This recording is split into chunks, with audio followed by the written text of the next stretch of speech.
Jewel Institute of Advanced Driving. Drive with confidence.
This is Mwangaza Prime News with Daisy Paul.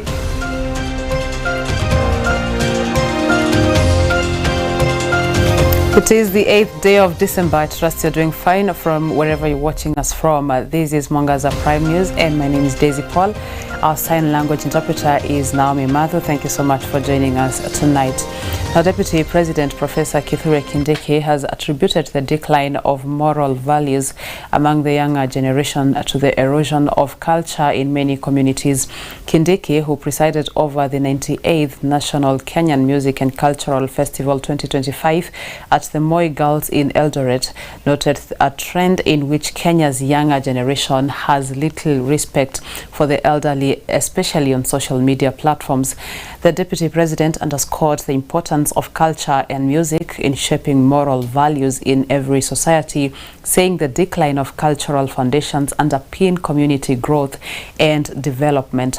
He further expressed President William Ruto's government's commitment to developing talents across all the cadres of learning institutions. As much as we build the hardware of our country going forward, we want to invest more resources now in building the software of our country, promote good morals, because children who are intellectually gifted but they have poor morals are headed nowhere. They end up being useless people, struggling with suicide thoughts, struggling with their own personal identity issues. So we need to invest more resources in nurturing patriotic, culturally sensitive, upright children who can take over the development of our country when we phase out with the adults. And therefore, now that by the grace of God, under the leadership of President William Ruto, we have found innovative ways of easing pressure on our budget so that as we build more roads and provide water and electricity, we don't have to rely all the time on the budgets and the taxes of the people of Kenya. We can use PPP. We can use privatization. As we ease pressure on our budget, we are going to increase the allocation to the ministries and the state departments that help us build the software of our nation, because the software is as important as the hardware. The economic superpowers of the world, they not only have modern infrastructure, they also have a very strong love for their countries. They are very patriotic, very protective of their nation and the values for which their nations are established. They could have differences. Maybe some of them do not vote for a particular government, which is okay, it's within their right, But there are things they will never do. They will never destroy the country. They will never destroy the infrastructure of the country. They will never endanger the security of the country because the country is superior to all of us. As I sat here listening to beautiful renditions and music and poems sung in our different languages, I was asking myself, why are we so thankless? Sometimes we don't appreciate we have a beautiful, beautiful country in our diversity. Mimi nataka niwashukuru wote ambao wamehusika katika kutukumbusha tamaduni zetu, na niwahakikishie azimio la serikali ya Kenya kulinda jamii zote, watu wote wa taifa la Kenya, makabila mbalimbali, lugha mbalimbali, watoto, akina mama na wazee.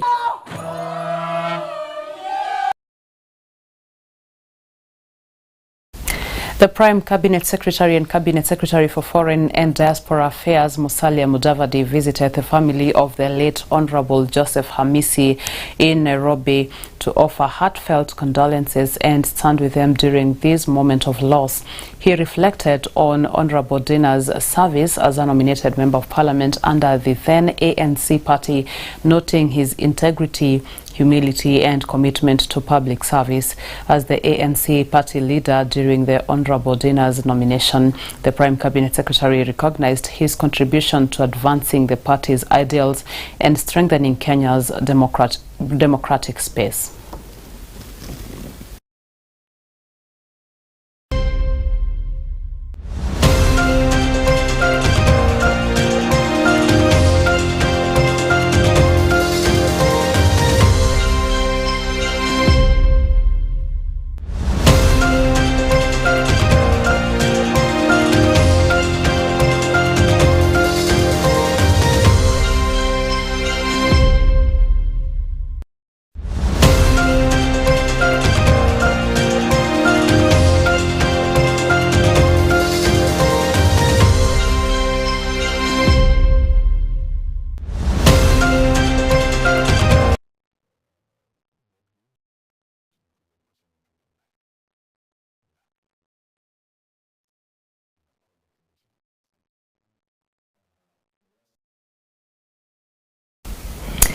Also, the Prime Cabinet Secretary Musalia Mudavadi has received a memorandum from the leadership of the Teso community pushing for deeper inclusion and fair representation.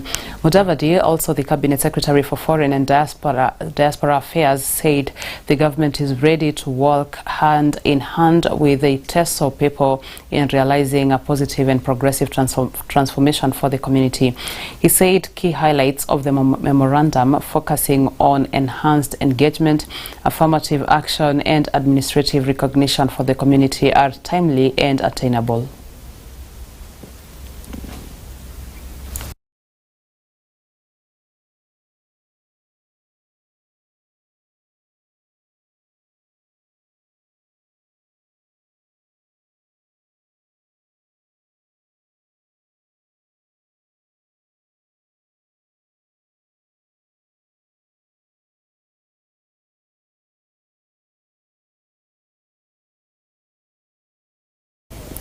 The Cabinet Secretary for Education, Julius Migosi Ogamba, has presided over the graduation of the Meru National Polytechnic. In that event, a total of 3,362 students have graduated in various courses. And speaking during the ceremony, Ogamba has congratulated the institution for its great contribution in raising the quality of education in the country. Ogamba has said that the government has planned to ensure that every student gets a HELB loan to continue their studies without financial challenges, as well as using AI technology in training. We fully implemented the competence-based education and training model across all departments with 47 approved curricula. As you know, we are a qualification awarding institution as Meru National Polytechnic. We qualify to admit, to train, to examine, and to give certificates. We are equipping our students to be technically skilled digitally ready and environmentally conscious, ready to meet local labor market needs and compete in global industries. Today, we send out a generation prepared not just for jobs, but for leadership, creativity, entrepreneurship, and global competitiveness. Class of 2025, you are stepping into a world that is demanding bold thinkers, problem solvers, and builders of a better Kenya. The high number of trainees graduating today in various disciplines is a clear testimony of this institution's growing capacity to produce competent graduates ready for the world of work. I'm encouraged that Meru National Polytechnic has already rolled out CBET programs across multiple departments, developed curriculum, support materials, and built strong linkages with industry partners. As a ministry, we remain to transforming TVET into the engine that drives Kenya's industrialization and sustainable development. We are also reviewing our funding models to ensure that no deserving learner is locked out of training because of financial barriers. Through the new TVET funding model, trainees can now access affordable financing through scholarships, loans, and grants, ensuring equity and inclusion in access to our education. And indeed, just last week, HELP released about 1.2 billion to TVET institutions, and they are in the process of releasing another 800 million to cover the loans that are due to those institutions for our students. I award you the certificate for which you have been examined and certified accordingly. Congratulations.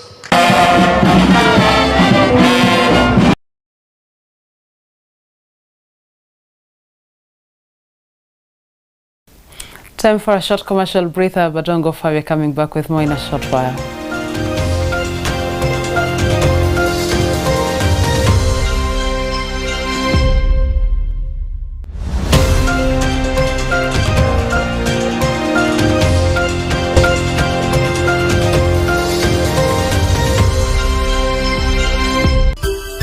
Unatazama Mwangaza TV, tumaini lako.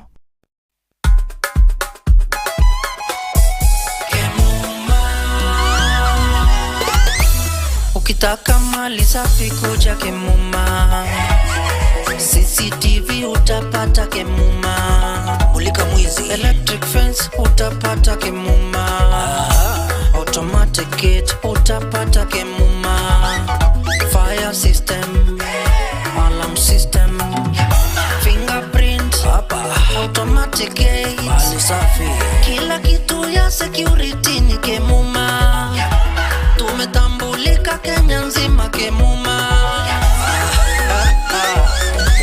Twende nalo Kemuma, njoo na mi Kemuma, twende Kemuma. Vitu ni fresh mali yote fresh, hapana deal na mtumba, kila kitu ni fresh. Ukitaka mali safi njoo na mi twende Kemuma engineering system. Wa security tuko fiti, hatuna competition, wanajua tuko fiti. Suka Kemuma. Kemuma Engineering Systems. We mind your security.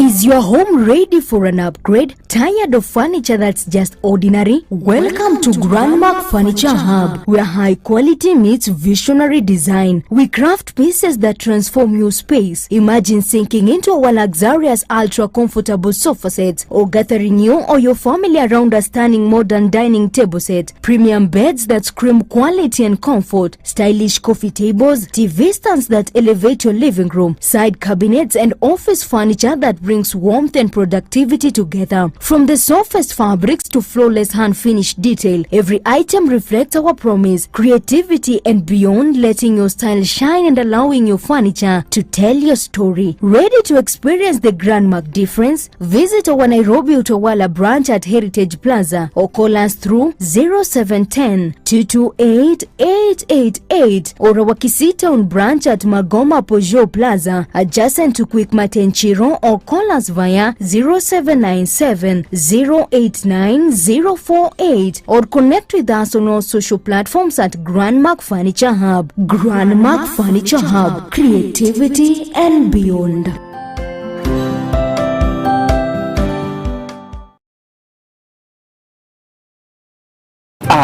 Kumbe hata unanipigia ushafika.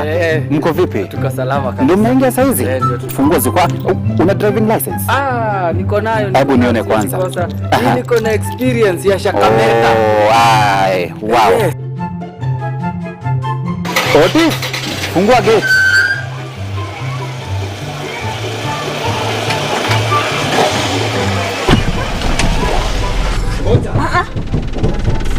Shuka kwanza. Leta funguo. Kwani kuuliza ulisoma wapi kuendesha gari? Umeniambia unajua kuendesha gari, aibu angalia vile ambavyo unatarisha maisha ya watumizi wengine wa barabara. Kwani wewe? Na uliniambia unajua kuendesha gari. Wewe na Shakameta mko hivi. Nini imefanyika? Hebu ingia, nataka nikupeleke Jewel Institute of Advanced Driving School. Utende ufanye refresh. Kusema kwamba ujikumbushe. Hebu ingia hapo hivyo twende. Excellence and quality driving school instructions is what Jewel Driving School offers.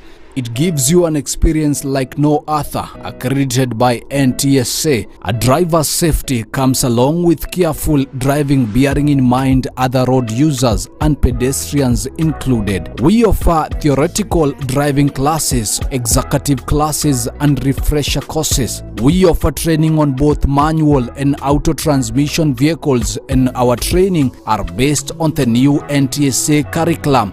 We are located 5th floor, Jewel Complex, Ruesambu, next to TRM Thika Road. Come join us and experience a driver's confidence.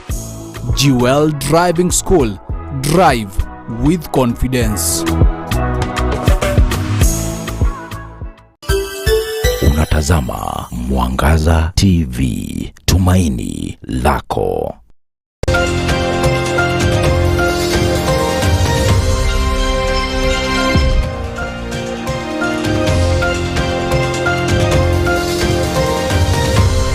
Group of skilled construction workers from Kericho is set to depart for Israel after a local recruitment firm secured overseas employment opportunities for them, offering a timely lifeline to many who had been grappling with prolonged joblessness. Speaking during a pre-departure briefing, Ron Consultancy Director Alfred Rono said the team of 10 comprising civil engineers, electricians and other construction specialists will join 6 pioneer recruits who traveled to Israel in November after successfully securing placements.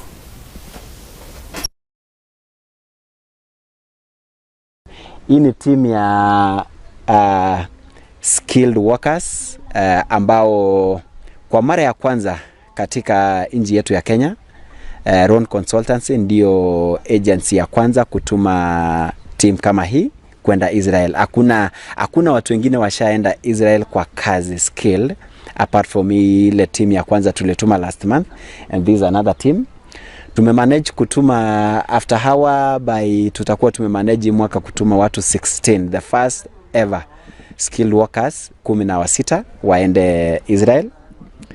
Haijakuwa rahisi but tumejaribu, tumengangana na tuna expect kwenda mbele mwaka ujao numbers pia ziongezeke, tukuwe na numbers mzuri ya kutumana the same people waende wafanye kazi Israel tu. My career dream is to advance my skill to become a bigger contractor in a Kenyan setup, but more so to go and advance my skill in the Israel setup. But message ambayo tunapatia vijana wetu ni kwamba Israel ni safe country, you just need to take precautionary measures, ya kwamba usikae tu umezubaa, lazima ukue unajua ni nini inaendelea kwenye nchi na uweze keep in touch na yale ambayo yanafanyika na ukuwe na hiyo application yako. Another thing ni kwamba unajua watu wengi wakisikia Israel wanajua tu mambo ya kanisa, like from what they read from the Bible, kwa sababu wengi wao ni Wakristo, na lakini kuna expectation na reality ya pale kwa ground.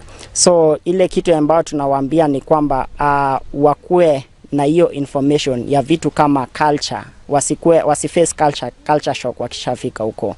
And then ya pili ni kwamba wakue na zile vitu zenye anastahili kubeba wakienda huko.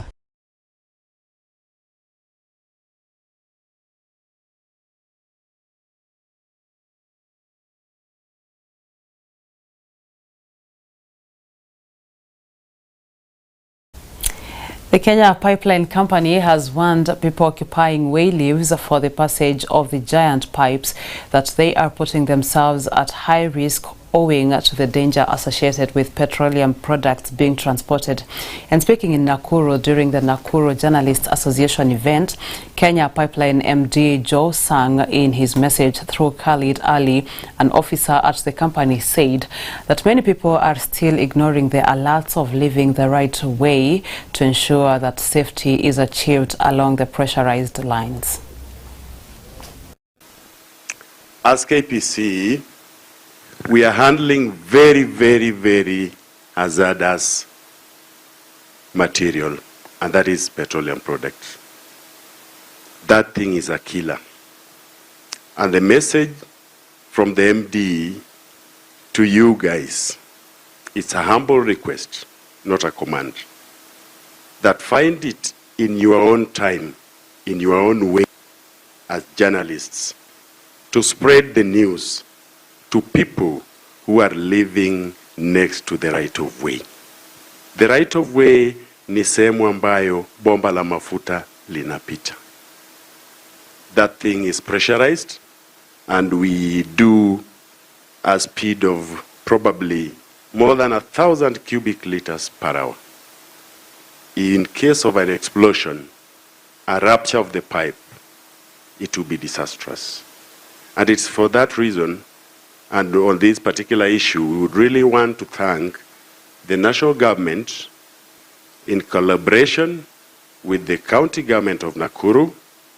We had a very, very unsafe settlement around that area called hapa chini inaitwa nini jamani? Kaptembwa. The county government and the national government last year came up together, and we had to move people from the right of way because they are living dangerously and they are innocent, they don't know. We saw it happen in Sinai several years ago. I know some of you might have forgotten. We didn't want a repeat of the same in Nakuru. And it is for that reason that we moved people from Kaptembwa. At this point, we come to a close. Thank you so much for having us, and thank you to everyone who has made this a success. My name is Daisy Paul, and our sign language interpreter is Naomi Matthew, and on behalf of the entire team, we wish you a good night.